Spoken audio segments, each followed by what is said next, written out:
Hello, Giants fans. Welcome to Giants Baseball 101. I'm Gabe Vaughn, your host.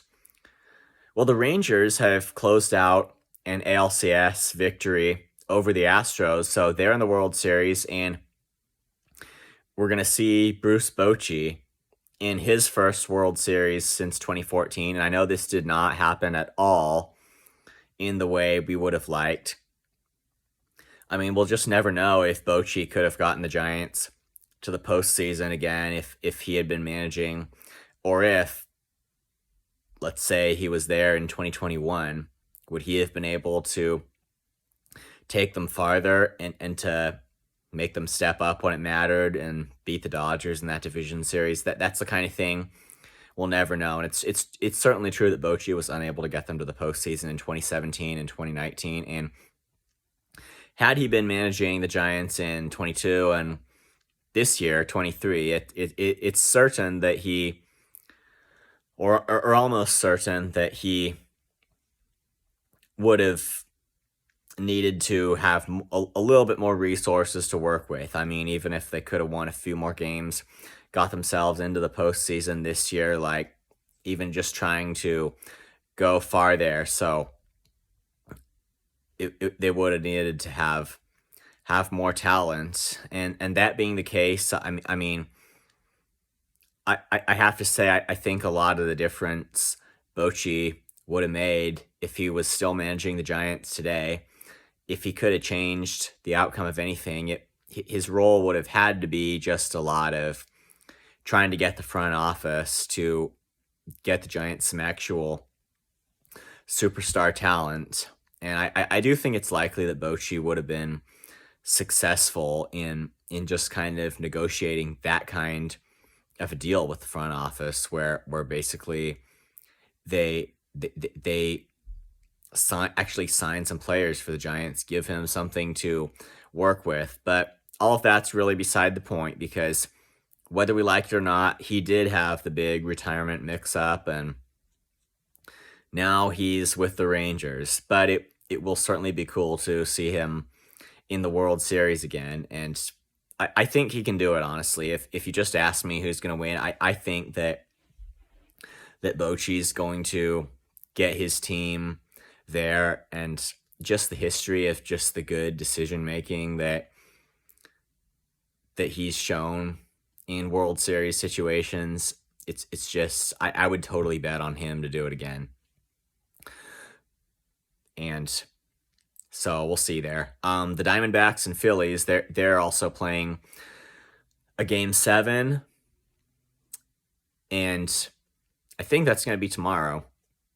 The Phillies are looking to get into the World Series for the second year in a row. The D-backs, it'll be kind of a new thing seeing them there, but it just reminds you that baseball as a whole runs as a cycle, and the teams that are at the bottom can sometimes only in a couple or a few years just rise up to the top, and it is just an ever-changing cycle. I think that's what the D-backs' success in getting the World Series here is a good reminder of. So it should be a good World Series for sure. And now getting back to the Giants, and I want to start by basically talking about their managerial search. They interviewed Bob Melvin, who is under contract with the Padres. And, I mean, he's the way he's been with the Padres, I believe he was their manager last year when they beat the Dodgers in the division series. I think I can't exactly remember how long he's been with them, but I mean, he could be a good option. I think certainly better than what Gabe Kapler was doing, honestly. I think it will certainly at least be an improvement over that, and I'm sure we all know this anyway, but they interviewed Kai Correa and Mark Hallberg, and which I think is a good thing, because honestly, I think baseball needs more managers who, instead of just being former players who just played a long time at the big league level, are guys who more just just worked their way onto a team's coaching staff by basically working working up through the ranks. And I mean, I think of Kai Correa in particular. If he were hired as the manager, he'd come from just a rare group because he started in college coaching. He did not have a professional career. He just worked his way up from there, and I think that would just be an amazing story of a guy getting to the manager spot. And honestly, I think that's what baseball needs a little bit more of. Not just guys who have just played for a long time, already made millions of bucks, but I mean, what it would really bring to have guys who just take a more, you could almost say, academic route, or maybe you just say the route of just kind of working up as coaches. They probably, at least in a lot of cases, bring a more strategic mindset to the game. That's not always a thing that correlates with just somebody having been a player. I mean, you just think if any of the great analytical minds, like say Bill James, had been an on-field manager. He was in the front office of, I think, a couple of teams, but you imagine if he'd been an on-field manager. That's just one example.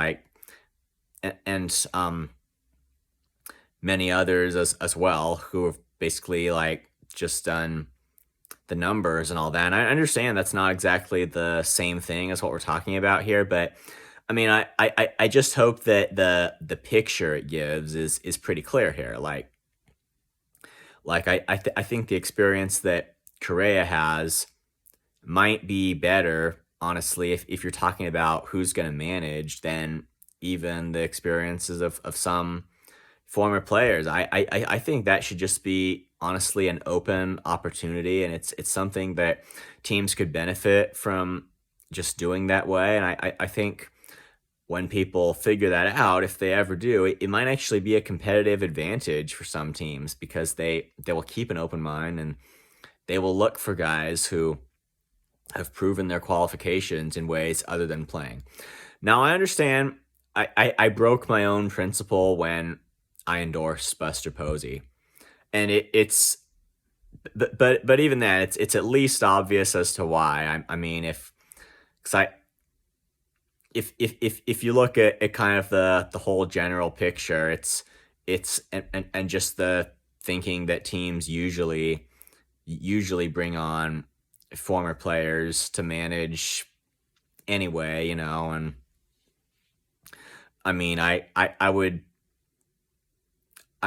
just in general prefer Posey over even Bob Melvin, and the reason is just the connection to the championship era for the Giants, and just at a time when they just need a new kind of a mindset, honestly. But I'm not saying that Kai Correa or Mark Hallberg couldn't bring that. I'm not saying that at all, honestly. And I do think that Posey is unlikely anyway, because he's probably not going to sell his stock in the team, honestly. So it's why I am kind of looking at other candidates here.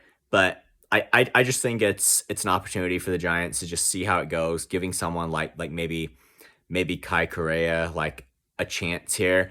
But I will just interject a note of caution here and say that I don't know what his mindset would be. I don't know what Mark Hallberg's mindset would be. I want somebody who believes that the way things have been going for the Giants is completely 100% unacceptable. I want somebody who believes that. I want somebody who believes that they need to hire I don't know why I use that word. They need to sign a bunch of good free agents to help them in 2024. They need to trade prospects if they have to, and obviously don't go overboard on that. But I mean, seriously, if they have to trade some people to get new guys to help them win in 2024, those are the qualities that I have to see in the new manager. I wasn't there for all the interviews they've done so far, so I don't know what everybody's saying. So I doubt that anything beyond what I've said could be of any particular insight. And I'm going away from this not really endorsing any new people specifically, but only just restating the qualities that I want to see. And we're hearing a little bit about who's returning, the guys who have opt-outs, and Ross Stripling has said basically he didn't pitch well enough to opt out, and it's good for him and bad for the Giants because they have to bring him back, a guy that just was an unproductive player overall, and they certainly should not plan to have him in the rotation. Their plan's got to be to have him as a mop-up long reliever. That's what's got to happen here. And I mean, Sean Manaea, the question of like, do I want him back? And the answer to that, I'm just going to be very honest, is no. He's had some great moments, and he's had some great moments that I have recognized and that I've said he did a great job, even specifically that he stepped up when the Giants needed him to. But just combined with the bad moments, his overall performance just hasn't been really good. His ERA is 4.40 something, but that's not terrible. But it certainly doesn't fit the description of what the Giants need, and so I think it's fair to say that signing him was a mistake, as was just about everything that the Giants did last offseason. And Michael Conforto too. I mean, he didn't perform as was expected, and he was. I mean, his OPS was above 700, but I mean, he was injured part of the time. It's like he wasn't healthy for the entire 2023 season, and that sometimes can be just as much of a problem. It really can. If you can't have guys who are on the field and can perform, and this obviously goes for pitching too, and it can even go with the elite guys, because that's why I didn't want the Giants to sign Jacob deGrom, or I didn't. At least I was kind of uncertain about it because of all the time he had missed in previous years with injuries. That's what created the uncertainty there. Now, when you got a pool of players that's maybe not as large as you would like to have it, you just got to take what you can get. This in no way justifies letting Carlos Correa go, not at all, because his injury, they were investigating it. It happened before he made his big league debut. And he had been playing for, it was like 7 or 8 years. So we can still say that's pretty foolish. Giants didn't escape having injuries as it is. So I'm just saying I don't see anything that changed in principle for them, honestly. Now, last point I'll make here is just what I've said before about waiting for the offseason to start before drawing conclusions. It's not been... I wouldn't be too worried about the stuff you're hearing being fairly mild in comparison to what you might want it to be. That it doesn't sound super exciting, and it's... If we should be concerned about that at all, I would say it's just a fairly small concern, because you really can't tell anything until you go into the off season, and they are being aggressive in trying to find a new manager, and that's a good thing, and hopefully it will come. The aggression as far as signing free agents, it will come as well.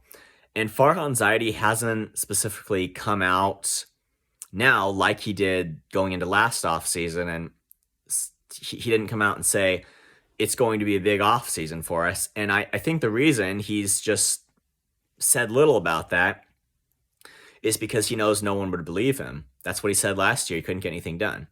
So he knows no one would believe him if he tried to make promises this time. But at the very least, he is getting the understanding that stuff's got to change, and we just have to hope that he interprets that in the correct way. Thank you for watching. This has been Giants Baseball 101. Please subscribe if you haven't. Also, please leave your questions and comments. You know where to do it. I'll see you next time on Giants Baseball 101.